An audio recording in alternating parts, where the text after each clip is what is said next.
Thank you, sir. Thank you. And that's right. Life Saving Mission continues and goes on. And so our special guest here, though, this is a real treat for both of us because we're talking about trying to make things better from a generational perspective. And I have to tell you, this young man, his name is Sanjay Adaretti, and he came up and he was so excited when we spoke with him back in September, and you could just see his enthusiasm. And then he offered to come on today.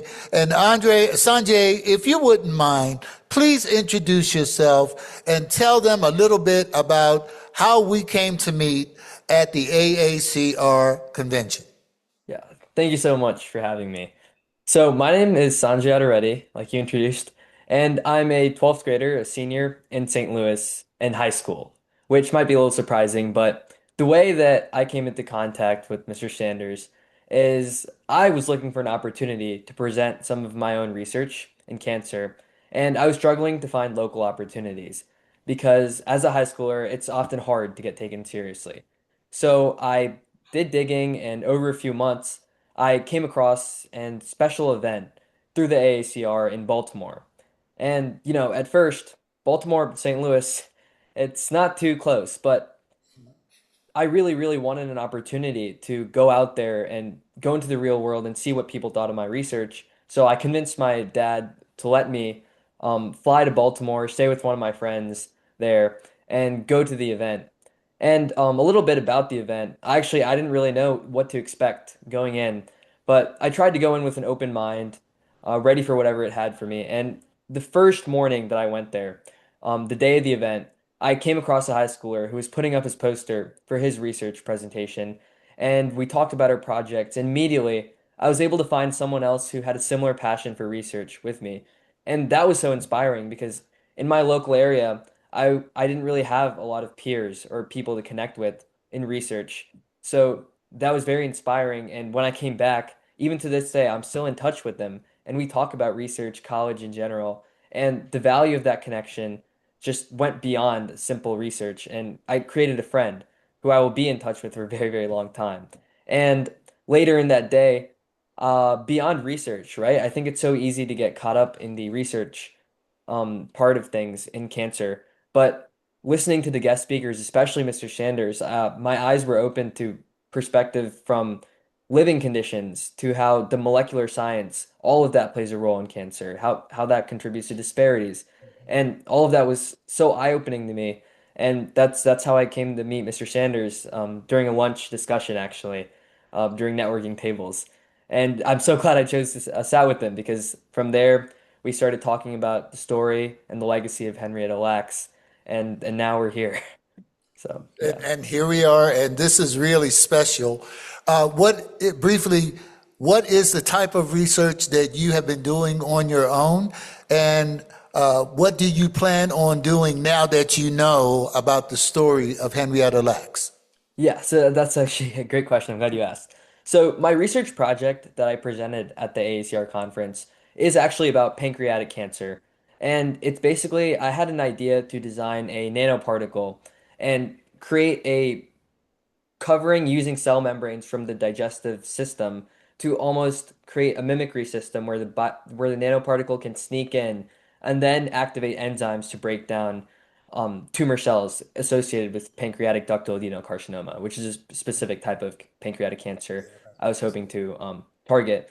And what's interesting is at the time, it wasn't too connected to my other research, which is in sleep.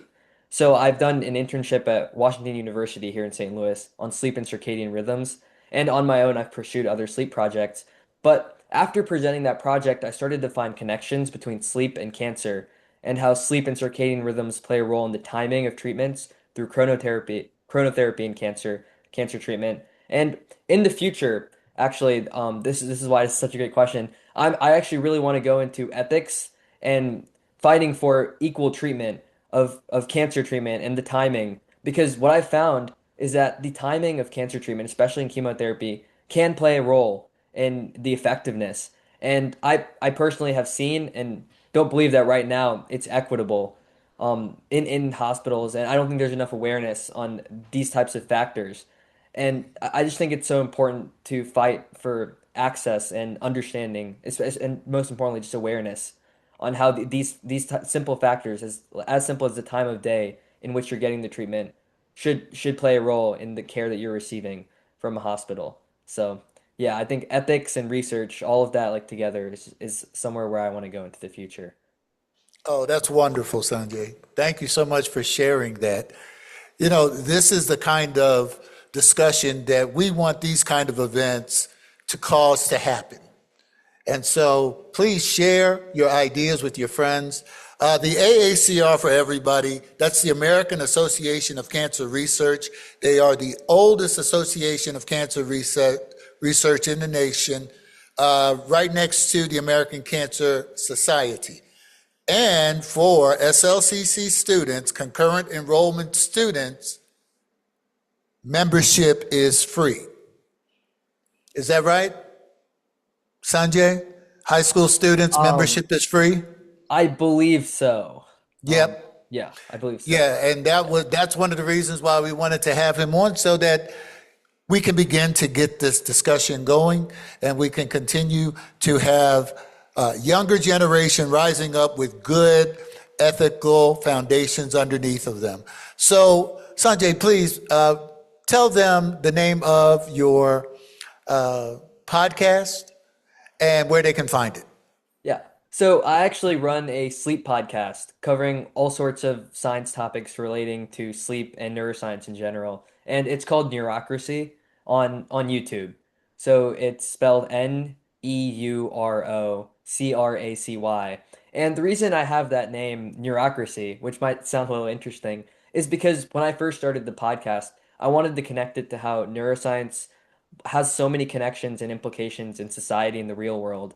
And I think one of the things I'm doing right now related to that is I'm actually working on a bill in Missouri to push back high school start times to 8:30 a.m. or later. And it's really funny because just a few hours ago, I received an email stating that the senator I'm working with expressed interest in sponsoring this bill for Missouri. So I'm making great progress with that. But I just think neuroscience is so important to Fantastic. consider and think about in policy, just like you were talking about, Mr. Sanders. And that's kind of my goal with this podcast. So that's Neurocracy, and you can find it on YouTube. That's So, fantastic. Mr. Alfred, sir, I do have one question for you. There's this word that you created, and I'd like for you to figure out how to share that with the rest of the world and then describe why you came up with it. Okay, great.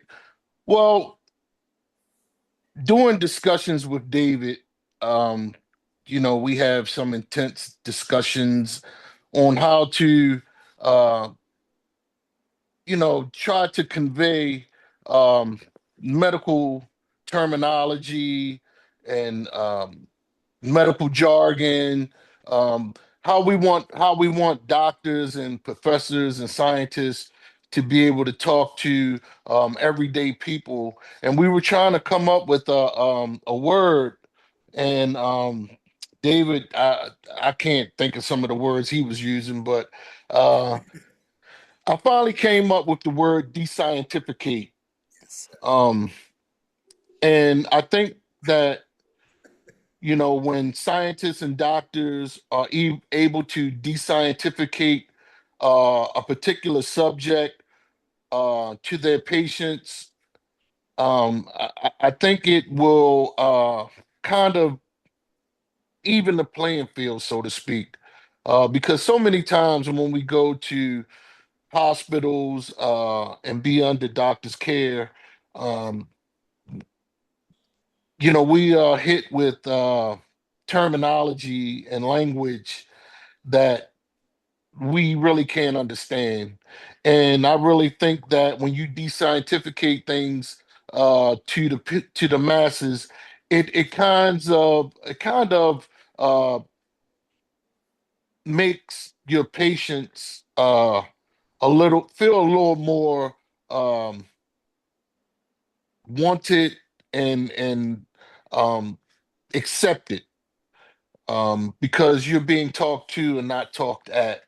So that was the word that I I came up with descientification, and descientificated. So David encouraged me. So David encouraged me to get everything copywritten. So I did that. So I'm sharing with the world my new word, descientification. That's fantastic. That's fantastic. And it's pointing to how we want to wrap this up. We first off know that just about everybody had a really some kind of Thanksgiving, but at the end of the day, even we just discovered that Thanksgiving is National Family Health History Day.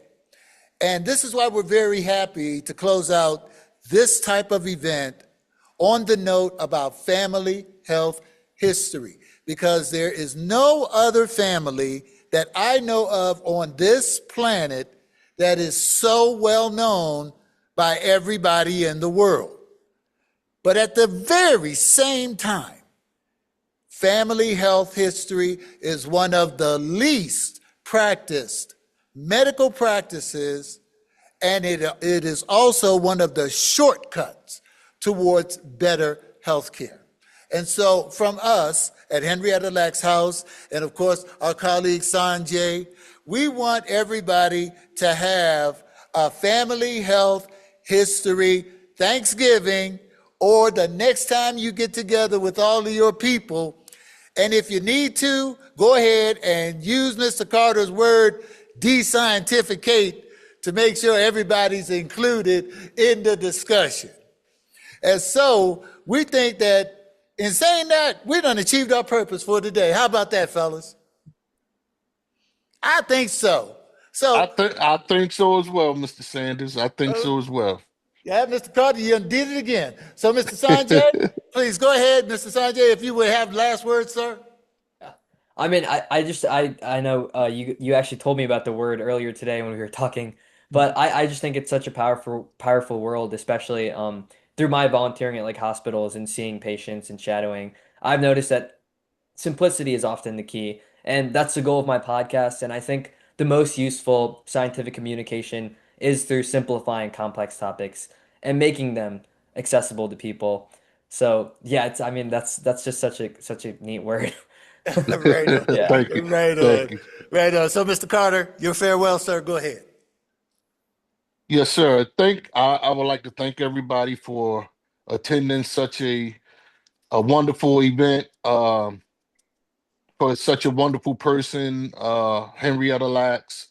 Like I said earlier, I want to thank everybody for their input, their knowledge that they have shared with everyone. And we can win this. Yes, we can. We can win this. And I know we will win this. Yes, we can. It's my burning desire to carry on the legacy of Henrietta Lacks, um, to complete the work that my mother Deborah started. And this is what we do. This is what we do. We get together, we network, we talk, we have discussions. Um, we want people to have health intelligence. So each one teach one. Your health is your wealth. So thank you so much. I appreciate y'all. I can't wait to come. Hopefully next year I'll be there in person. All right. All right. Well, we'll be looking for you. And with that, I'm going to say thank you to everyone in the room, everyone that's online, and everyone who will see this after we upload this video. But we want to say in closing that please keep in mind the whole purpose of this effort today is to make it clear to your mind, and just as sure as I am a cancer survivor, I can say to you, we can win this.